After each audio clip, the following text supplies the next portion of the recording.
Good evening.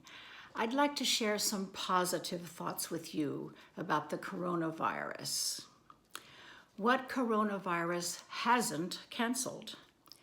We're in a season of disappointment. We've gotten notice after notice of cancellation. In-person worship services, multiple local events, work opportunities, travel, and once-in-a-lifetime events have been canceled, and we don't know how long this will last.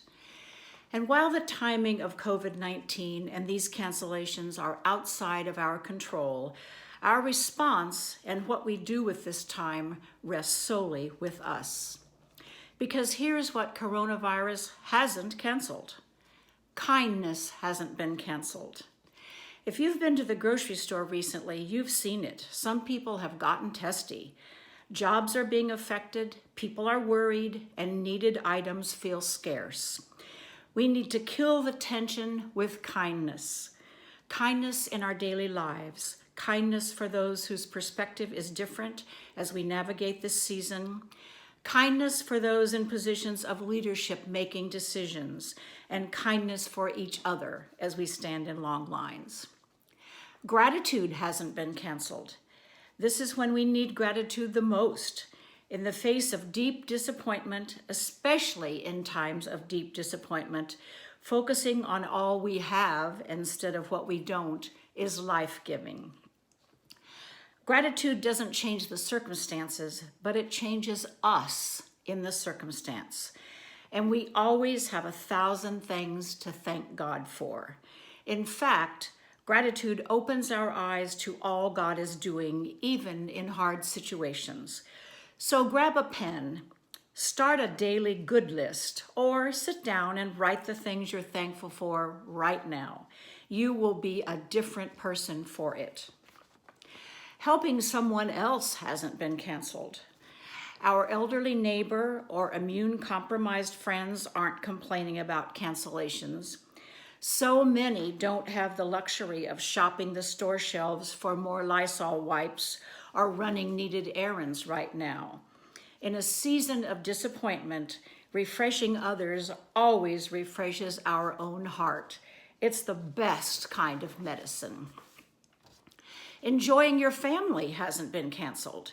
We live in a culture always running to the next thing. Family dinners and evenings spent together are scarce. Making the most of this slow time with family hasn't been canceled. We can gather close and share meals and game nights. Pulling together as a community hasn't been canceled. Crises can sometimes bring out the worst in humanity, but it often brings out the best. We don't know what the future holds, but one thing's for sure. We have the opportunity to see the best of our community. We can rise above circumstances and reach out to help, and we will see everyday heroes all around us. Trusting God in all things is never canceled. Coronavirus 19 is not in control. God is on the throne. We don't need to wring our hands or fear because God's promises hold no matter what. If you find yourself in a cul-de-sac of fear, take those thoughts to the Lord in prayer and free yourself to live in this season and through this season, trusting God. Hudson Taylor said that God wants you to have something far better than gold, and that is a helpless dependence on Him that He may have the privilege of supplying your needs day by day out of an unseen treasury. Helpless dependence on God is the best place to be. It's a place of peace, no matter the circumstances, and trust, no matter the need, because God is a good, good Father. Trusting God in the unknown, in the wait, and in the hard times is never canceled. So we can confidently say, "The Lord is my helper. I will not fear. What can man do to me?"